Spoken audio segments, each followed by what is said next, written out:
Hello, voidlings, and bonjour, fellow critters. My name is Kat, and I'm going to share the time-lapse of my latest piece of Critical Role fan art. If you've watched Critical Role Campaign 3, Episode 17, then you are prepared for what inspired this piece. For those who may not watch Critical Role, I can give you a brief description of the subject of this ridiculous painting.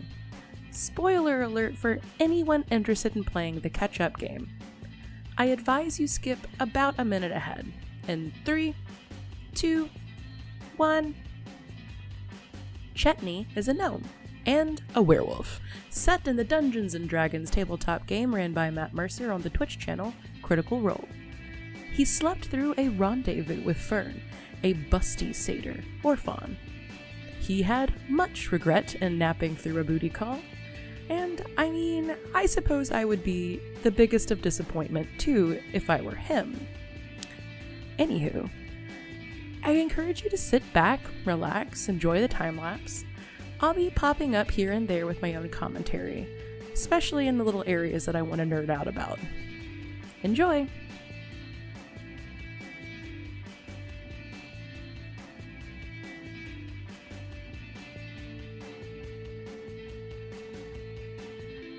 I did this piece in Procreate and zoomed in a bit so you can see my working of the face. You can also see the first of 4 goofy little Easter eggs in the art. It's a small doodle of Fearne. I imagined as he waited for her, he might have fantasized just a bit, even going so far as to stick a doodle on the pillow to hug on as he waited.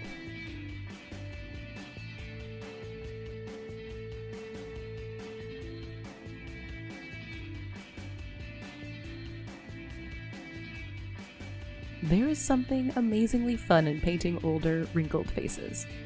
They have so much character and can really be a roadmap to someone's life. Chetney, despite all of his gruff and grumble, has pretty strong smile lines and crow's feet. In his many years, it seems like he had enough laughter to mark his countenance.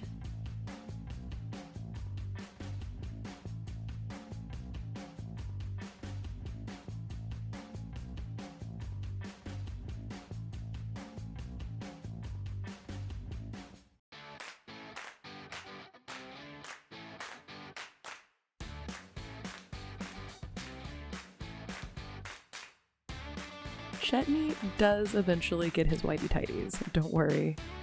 There's a certain vibe shift with and without them in the piece though. I almost always draw and work on a body first and clothes second. It's just part of the process. Hang tight.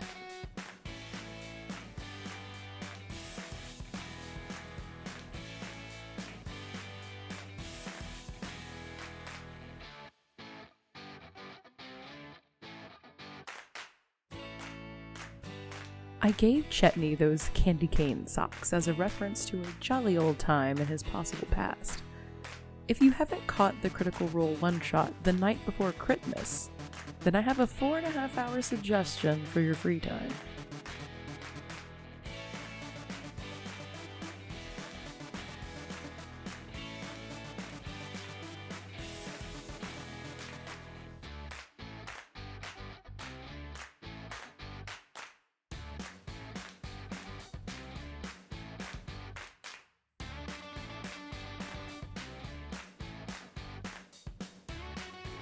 Have you spotted some of the other Easter eggs?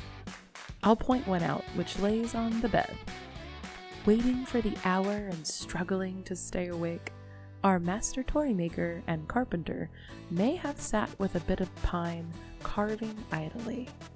Maybe he did and maybe he didn't notice, but beneath his fingers and the blade of his whittling tools was a form taking shape.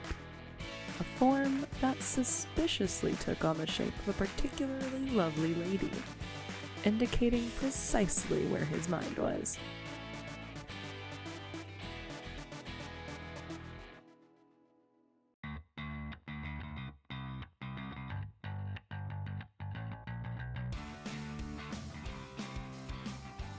I started working on the background here. I tried to imagine what this tavern room may look like.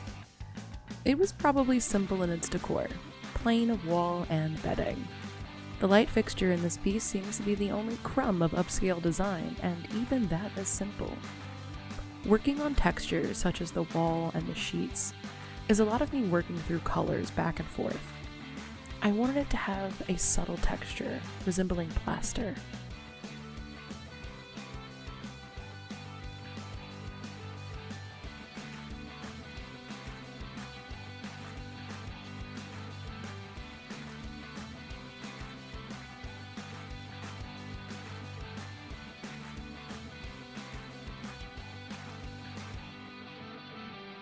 It gets a bit difficult to see when I'm working in details in small areas, and I do hop around quite a lot. You might catch me working along his ear, shaping the shadows with a bit more precision, or working my edges so they don't appear to have much in the way of defined lines.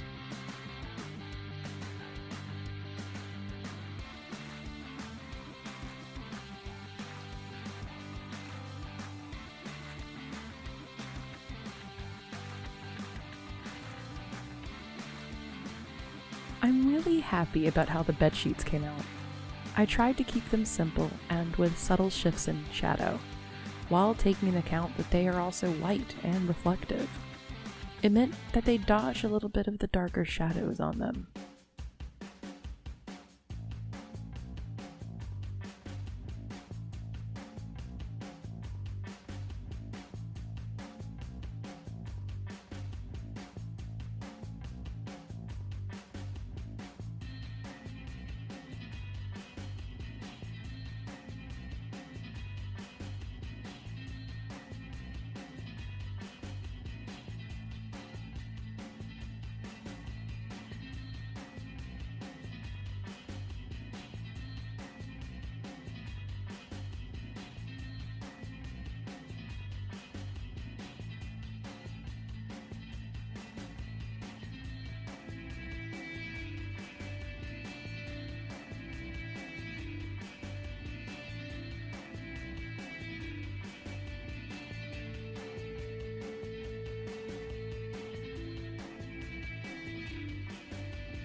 Ready for the third Easter egg? It's in the window, and I'm about to work on it. Chetney, in his waiting, needed some fresh air. He opened the window, peering out into the night and day, perhaps moon dreaming, while trying to figure out what time it was. He could have been distracted, frustrated, and eventually plopped down next to the window. With a couple of breaths on the glass, he gave himself a canvas. With a finger, he could draw to distract himself. Another Fearne appeared.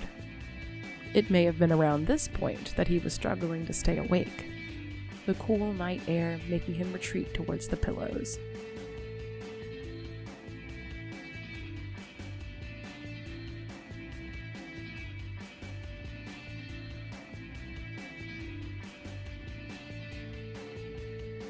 I'm working on the little Fearne sculpture now. I wanted to make sure I kept it rough, as if you could see the chisel marks. I believe only the face and busty bust are the most refined things, and that felt appropriate. I also couldn't help myself. I had to make the pine and pining pun, perhaps pontificating precisely how precarious or preposterous, perfidious, and poetic gnome patiently procrastinated.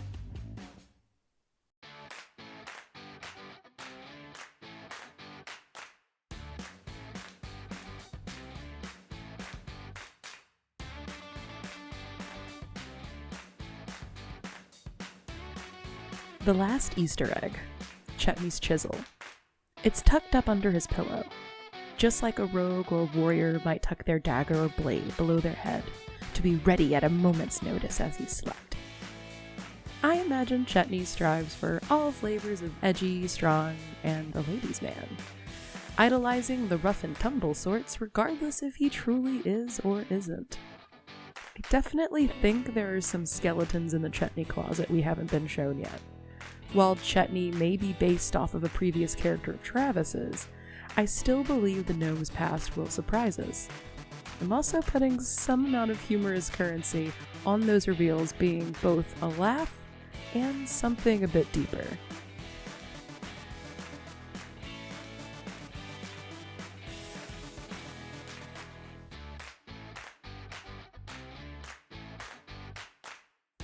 We're almost finished.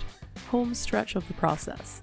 I hope you enjoyed listening to my pondering on what occurred in Chetney's tavern room and my making up some silly stories to go along with it. I had more fun than I cared to admit working on this piece, despite how ridiculous it is. And, remember I said he got some tidy whities? Here they are. His modesty preserved.